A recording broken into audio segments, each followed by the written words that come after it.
اعوذ باللہ من الشیطان الرجیم بسم اللہ الرحمن الرحیم خلق الانسان من صلصال کالفخار۔ اللہ رب العزت نے انسان کو ٹھیکری کی طرح کھنکھناتی ہوئی مٹی سے پیدا کیا۔ وخلق الجان من مارج من نار، اور جنات کو اللہ رب العزت نے آگ کے شعلے سے پیدا کیا۔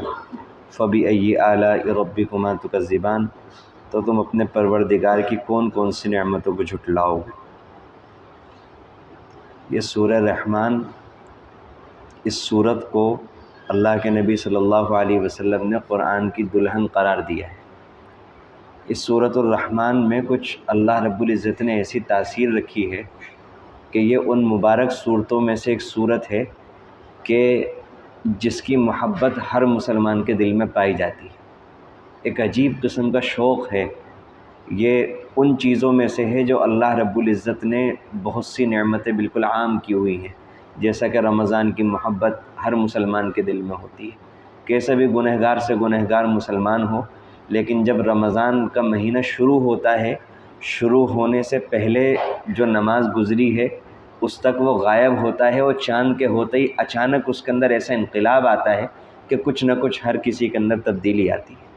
بالکل اسی طرح اللہ رب العزت نے اس سورت کی محبت ہر مسلمان کے دل میں کچھ ایسی رکھی ہے کہ مطلب نہیں معلوم ہوتا، لیکن نماز میں اگر یہ سورت پڑھی جاتی ہے تو دل میں ایک عجیب سی کیفیت ہوتی ہے۔ رقت کا طاری ہونا، آنکھوں میں آنسو کا جاری ہو جانا، اللہ کی محبت کے جذبات کا بڑھ جانا، یہ وہ اثر ہے جو ہر مسلمان محسوس کرتا ہے۔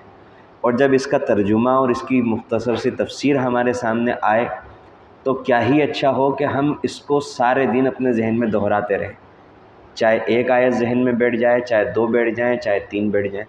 اگر ہم اس کو دہراتے رہیں گے تو اللہ تعالیٰ کی محبت بڑھتی ہی اسی طرح ہے کہ جب انسان اللہ کی نعمتوں پر غور کرتا ہے کہ اللہ کی اتنی ساری نعمتوں سے میں فائدہ اٹھا رہا ہوں، وہ دے رہے ہیں مجھے اور میں لے رہا ہوں، تو بس اسی سے انسان کے دل میں اللہ کی محبت آنی شروع ہو جاتی ہے۔ اللہ تعالیٰ نے ایک نعمت کا اور تذکرہ فرمایا، اور یہاں انسان کی تخلیق اور پیدائش کا تذکرہ فرمایا کہ اللہ تعالیٰ نے انسان کو ٹھیکری کی طرح کھنکھناتی ہوئی مٹی سے پیدا کیا۔ اللہ تعالیٰ نے قرآن کریم میں انسان کی تخلیق کے مختلف مراحل ذکر کیے ہیں۔ کہیں پر اللہ تعالیٰ نے فرمایا کہ گارے سے پیدا کیا، کہیں پر پانی سے پیدا کیا، کہیں پر نطفے سے، منی کے قطرے سے پیدا کیا۔ یہ در حقیقت انسان کی تخلیق کے مختلف مراحل ہیں۔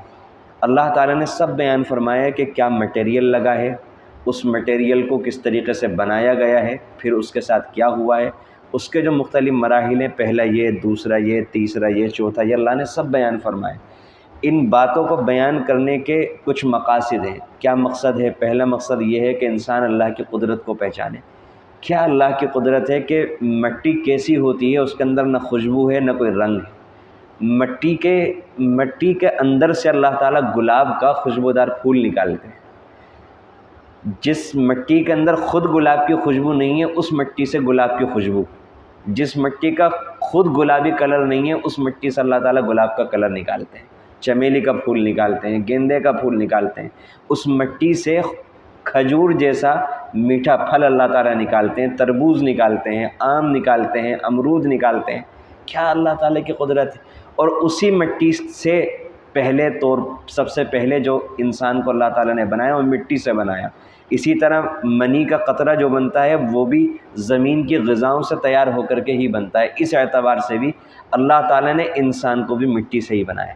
کیا اللہ کی قدرت ہے کہ مٹی اور انسان اپنا ہاتھ دیکھے کیا مناسبت ہے، مٹی اور اپنی آنکھ دیکھے کہ کیا مناسبت ہے، لیکن اللہ کتنی قدرت والے ہیں کہ مٹی سے انسان بنا دیا، اس کے دانت بنا دیے، ہڈیاں بنا دی، دل بنا دیا، جگر بنا دیا۔ کیا کیا اللہ کی قدرتیں ہیں۔ اگر اسی کو انسان بیان کرے اور سوچے تو حیران رہ جائے گا کہ کیا اللہ رب العزت کی قدرت ہے۔ ہمیں تو یوں تعجب نہیں ہوتا کہ نعمت جب ملی ہوئی ہوتی ہے، عام ہوتی ہے، تو احساس نہیں ہوتا۔ یہ خالی تھوک بننا یہ اللہ تعالیٰ کی اتنی بڑی نعمت ہے۔ بعض لوگوں کو ایسی بیماری ہوتی ہے تھوک نہیں بنتا، آپ ان سے پوچھیں کہ یہ کیا بیماری ہے۔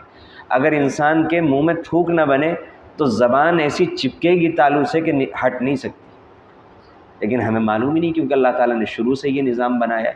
تو ہر چیز اللہ تعالیٰ کی بہت بڑی نعمت ہے۔ اور دوسری بات یہ ہے کہ اللہ تعالیٰ یہ بھی سمجھانا چاہتے ہیں کہ جس مخلوق کے لیے اللہ نے ساری مخلوق کو بنایا، جس مخلوق کو اتنی زبردست کاریگری سے بنایا، کیا یہ سمجھ میں آتی ہے، عقل میں آتی ہے بات اللہ تعالیٰ اسے ایسے ہی چھوڑ دیں اور قیامت کے دن اس کے لیے جزا و سزا کا فیصلہ نہ ہو؟ یہ خلاف عقل بات ہے۔ تو اللہ تعالیٰ فرماتے ہیں کہ اور جنات کو آگ کے شعلے سے پیدا کیا۔ تم اللہ کی کن کن نعمتوں کو جھٹلاؤ گے؟ اللہ تعالیٰ تمہیں کھلا رہا ہے، پلا رہا ہے، پھل دے رہا ہے، سبزیاں دے رہا ہے، اللہ تعالیٰ نے تمہارے اعضاء درست بنائے، تمہیں مختلف مراحل سے گزار کر ایک شاندار قسم کا صلاحیتوں سے بھرپور انسان بنائے۔ تم جھٹلا دو گے اللہ کی اس نعمت کو کہ اللہ نے نہیں بنایا؟ تو اگر تم مانتے ہو کہ اللہ نے بنایا، اور ماننا پڑے گا، عقل مجبور کر دے گی ماننے کے اوپر، اگر تم غور کرو گے تو پھر اللہ کا شکر ادا کرو۔ اور اللہ کا شکر یہی ہے کہ اللہ کی فرمانبرداری کرو، نافرمانی کے کاموں سے بچو۔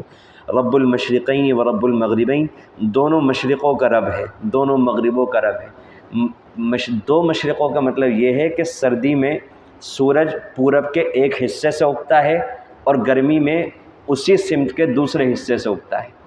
اسی طرح ڈوبنے کی سمت میں سردی میں الگ جگہ پر ڈوبتا ہے اور گرمی کے اندر دوسری سمت میں ڈوبتا ہے۔ تو اللہ تعالیٰ نے اس کا تذکرہ فرمایا کہ یہ جو ایک ہی چیز ہے، سمت ایک ہے، سورج اور چاند ایک ہے، لیکن موسموں کے اعتبار سے جو تبدیلی آ رہی ہے، یہ تبدیلی تم محسوس نہیں کرتے کہ اس کے پیچھے کوئی کرنے والا ہے؟ وہ کون ہے؟ وہی تو اللہ ہے، رب المشرقین و رب المغربین، دونوں جہتوں کا، ایک سمت کی دونوں کونوں کا مالک وہ اللہ ہی ہے۔ اس کا اقتدار اس کونے سے لے کر اس کونے تک ہر جگہ پر، ہر مکان میں حاوی ہے۔ تم اللہ کی کن کن نعمتوں کو جھٹلاؤ گے؟ مرج البحرین یلتقیان، دو دریا، دو سمندر آپس میں مل کر بہتے ہیں، بینہما برزخ لا یبغیان، ان دونوں کے درمیان اللہ نے ایک آڑ رکھی ہے جو ایک دوسرے کو آپس میں ملنے نہیں دیتی۔ اب تو یہ یوٹیوب کا زمانہ ہے، انٹرنیٹ کا زمانہ ہے، آپ حضرات نے ویڈیو دیکھی ہوگی کہ دو دریا، دو سمندر ایک ساتھ بہہ رہے ہیں، ایک کا پانی الگ کلر کا ہے، ایک کا پانی دوسرے کلر کا ہے، ایک کا پانی کھارا ہے، ایک کا پانی میٹھا ہے۔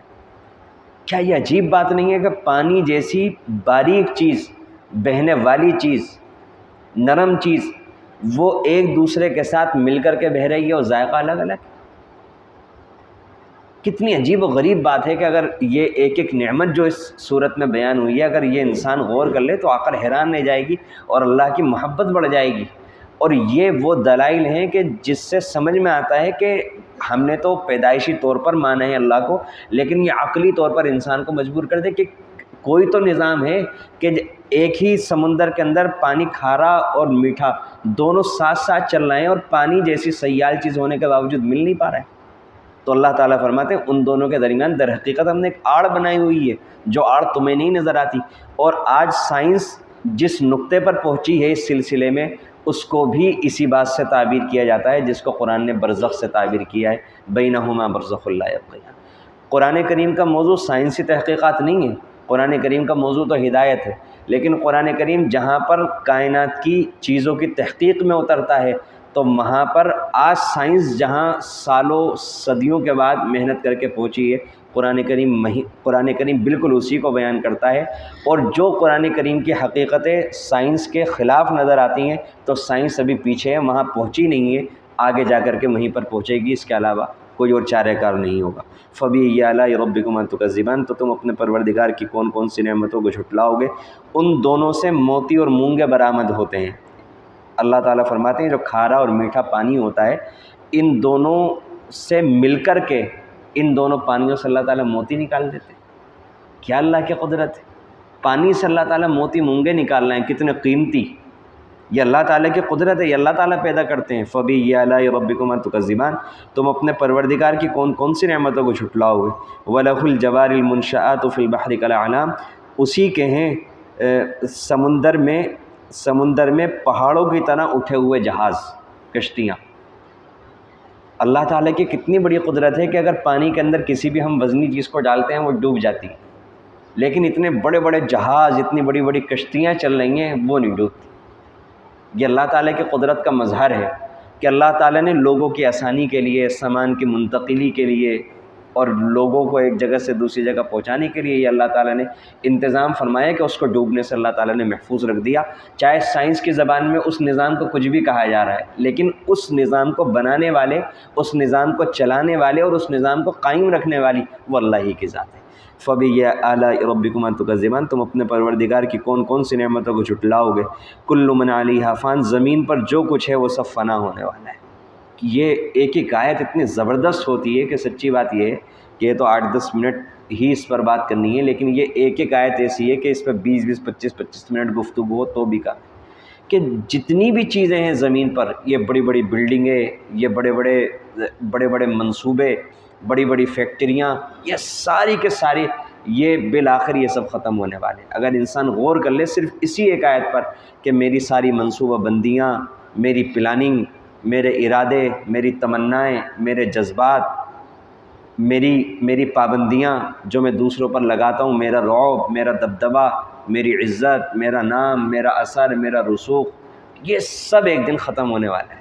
کل من علیہ، جو کچھ ہے سب ختم ہو جائے گا، کچھ نہیں بچے گا پوری دنیا کے اندر، حتیٰ کہ ایک مرحلہ ایسا آئے گا کہ ملک الموت جنہوں نے سب لوگوں کی روح قبض کی ہے، اللہ تعالیٰ ان کو بھی موت دے دیں گے، تمام فرشتے ختم ہو جائیں گے، تمام مخلوقات فنا ہو جائے گی۔ وَيَبْقَى وَجْهُ رَبِّكَ ذُو الْجَلَالِ وَالْإِكْرَامِ، بس آپ کے رب کی ذات جو بہت بزرگی والی اور عظمت و عزت والی ہے وہی باقی رہے گی۔ اب انسان کو جب یہ بات سمجھ میں آ جائے سب فنا ہونے والا ہے، باقی رہنے والی ذات وہی ہے، تو اسی سے سمجھ میں آ جاتا ہے کہ اس باقی رہنے والی ذات کی بندگی کتنی ضروری ہے، اس سے بنا کے رکھنا کتنا ضروری ہے، اس کا کہنا ماننا کتنا ضروری ہے، کیونکہ اگر اس سے بگاڑ لی، اس کا کہنا نہیں مانا، تو باقی رہنے والی ذات تو وہی ہے، کل اسی کے تو محتاج ہوں گے۔ آج بھی محتاج ہیں، وجود پانے میں بھی محتاج ہیں، وجود کے باقی رکھنے میں بھی محتاج ہیں۔ آنکھیں ملنے کے بعد نظر آتا رہے کوئی گارنٹی نہیں ہے۔ اللہ تعالیٰ جب چاہتے ہیں بغیر کسی اختیار کے، ڈاکٹر حیران رہ جاتے ہیں کہ ہمارے اعتبار سے تو سب ٹھیک ہے، اللہ تعالیٰ بنا ہی واپس لے لیتے ہیں، کسی کی کانوں کی قوت واپس لے لیتے ہیں، کسی کی چلنے کی قوت واپس لے لیتے ہیں، چاہے ذریعہ ایکسیڈنٹ بن جائے، چاہے ذریعہ کوئی اور حادثہ بن جائے، اللہ تعالیٰ جب چاہتے ہیں صلاحیتیں پیدا ہونے میں، وجود کے ملنے میں، باقی رہنے میں، اسی طرح دوبارہ قیامت کے دن ملنے میں، ہر چیز میں انسان اللہ کا محتاج ہے۔ فَبِأَيِّ آلَاءِ رَبِّكُمَا تُكَذِّبَانِ، تو تم اپنے پروردگار کی کون کون سی نعمتوں کو جھٹلاؤ گے۔ اللہ تعالی ہم سب کو اپنی پکی سچی محبت عطا فرمائے۔